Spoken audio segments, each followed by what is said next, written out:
નમસ્કાર, ન્યૂઝ બુલેટિનમાં આપનું સ્વાગત છે। હું છું પંકજ શર્મા। શરૂઆત એક મહત્વપૂર્ણ ખબરથી કરીશું। સમાચાર આવી રહ્યા છે વડોદરાથી। વડોદરાના કરજણમાં રેલવે સ્ટેશન પર ટ્રેનમાં આગ લાગી ગઈ। જો કે આ આગ લાગતા એક મોટી દુર્ઘટના પણ ટળી ગઈ। પ્રવાસીઓથી ભરેલા S4 કોચ પાસેથી અચાનક ધુમાડો નીકળતા અફરાતફરી મચી। ભુજ બાંદ્રા ટ્રેનમાં S4 કોચ પાસે ધુમાડો જોવા મળતા અધિકારીઓ દોડી આવ્યા હતા। રેલવે કર્મચારીઓની સમય સૂચકતાને કારણે દુર્ઘટના ટળી હતી। કોચમાંથી અચાનક ધુમાડા નીકળતા 15 મિનિટ સુધી સ્ટેશન પર ગાડી રોકવામાં આવી। ટેકનિકલ ખામીને કારણે શોર્ટ સર્કિટ થયું હોવાનું પ્રાથમિક તારણ સામે આવી રહ્યું છે।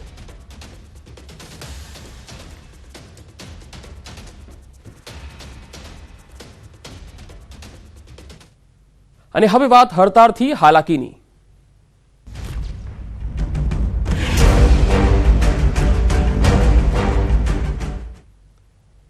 ગુજરાતના દરેક વાહન ચાલકો માટે મહત્વના સમાચાર કહી શકાય। ગુજરાતમાં પેટ્રોલના વેચાણમાં અસર નહીં જોવા મળે। જો કે ટ્રક ચાલકોની હડતાળ હજુ પણ જારી છે। ગુજરાતમાં ઈંધણને અસર નહીં પહોંચે। પેટ્રોલિયમ એસોસિએશને ગુજરાત માટે આ સ્પષ્ટતા કરી છે। ગુજરાતમાં પેટ્રોલ અને ડીઝલની અછત નહીં વર્તાય। પેટ્રોલિયમ એસોસિએશન તરફથી આ ખાતરી આપવામાં આવી છે। પેટ્રોલ ડીઝલની સપ્લાય કરતા ટ્રકો ચાલુ જ રહેશે।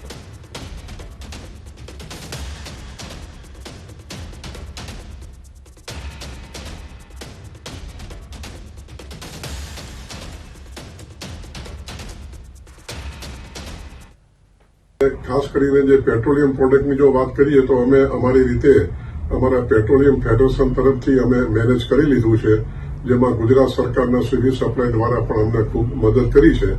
માટે ગુજરાત રાજ્યમાં પેટ્રોલ ડીઝલની કોઈ અછત નહીં વર્તાય, કોઈ લાઈનો નહીં લાગે અને પ્રજાને કોઈ પેટ્રોલ ડીઝલની તકલીફ નહીં પડે આ હડતાલના કારણે, તેવી અમે પેટ્રોલિયમ ડીલર એસોસિએશન તરફથી પ્રજાને ખાતરી આપીએ છીએ। માટે પ્રજા કોઈ આમાં હેટ્રિક કરીને અને પરેશાન ન થાય એવી અમારી વિનંતી છે। તો કેન્દ્ર સરકાર દ્વારા લાવવામાં આવેલા હિટ એન્ડ રન કાયદાના વિરોધમાં દેશભરના ટ્રક અને ડમ્પર ચાલકો હડતાળ પર ઉતર્યા છે। ત્યારે ગુજરાત પેટ્રોલ પંપ એસોસિએશન દ્વારા જાહેરાત કરવામાં આવી છે। ગુજરાતના એક પણ પેટ્રોલ પંપ પર પેટ્રોલની અછત જોવા નહીં મળે।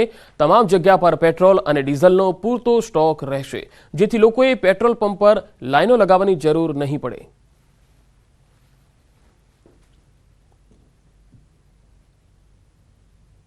નવા કાયદાને લઈને તમામ ટ્રક ડ્રાઈવરો જે રીતે કહી શકાય હડતાલ પર ઉતરી ગયા છે, કારણ કે અકસ્માતના સંજોગોમાં 10 વર્ષની સજા અને 5 થી 7 લાખ રૂપિયાનો દંડનો વિરોધ દેશભરમાં થઈ રહ્યો છે। ત્યારે અલગ અલગ રાજ્યોની વાત કરવામાં આવે તો પેટ્રોલ પંપો પર પેટ્રોલની લાંબી કતારો લાગી છે, ઈંધણની અછત ઊભી થઈ છે। ત્યારે ગુજરાત પેટ્રોલ પંપ એસોસિએશન દ્વારા જાહેરાત કરવામાં આવી છે। ગુજરાતના એક પણ પેટ્રોલ પંપ પર પેટ્રોલ ડીઝલની અછત જોવા નહીં મળે। તમામ તેમની જે આવશ્યક ચીજ વસ્તુમાં આવતી તમામ ગાડીઓ ચાલુ રાખવામાં આવશે। તમામ જગ્યા પર પેટ્રોલનો પૂરતો સ્ટોક પેટ્રોલ અને ડીઝલનો રહેશે, જેને લઈને ગુજરાતમાં પેટ્રોલ ડીઝલની અછત નહીં રહે। જો કે આવશ્યક ચીજ વસ્તુમાં આવતી હોવાને લઈને પેટ્રોલ પંપ ડીઝલ પંપ એસોસિએશનમાં આવેલી તમામ ગાડીઓ યથાવત રહેશે। તેના ડ્રાઈવરો અથવા તેમની ટ્રકો હડતાલમાં નહીં જોડાય, જેને લઈને ગુજરાતમાં લોકોને કહી શકાય કે પેટ્રોલ પંપ પર લાઈનો લગાવવાની જરૂર નથી, કારણ કે એસોસિએશને આ નિર્ણય કર્યો છે। તમામ વસ્તુ લોકો સુધી પહોંચે તે પ્રકારની વ્યવસ્થા ઊભી કરવામાં આવી છે। તો મધ્યપ્રદેશમાં પેટ્રોલ પંપ પર વાહનોની કતારો લાગી ગઈ છે। ભોપાલ અને ગ્વાલિયરમાં કતારો લાગેલી જોવા મળી રહી છે। ટ્રક ડ્રાઈવરોની હડતાળને પગલે લોકોમાં એક ભય વ્યાપી ગયો છે કે કદાચ આ પેટ્રોલિયમ ઈંધણની અછત ન સર્જાય। જો ટ્રક ડ્રાઈવરોની હડતાળ યથાવત રહે તો પેટ્રોલ નહીં મળે એવી દહેશત લોકોમાં અત્યારે વ્યાપેલી છે ને તેના કારણે લોકો પેટ્રોલ પંપ પર અત્યારે ધસારો લગાવતા જોવા મળી રહ્યા છે, કતારો લગાવતા દેખાઈ રહ્યા છે। સવારથી જ પેટ્રોલ પંપ પર વાહનોની કતારો છે। જો કે ગુજરાતમાં સ્થિતિ સામાન્ય છે।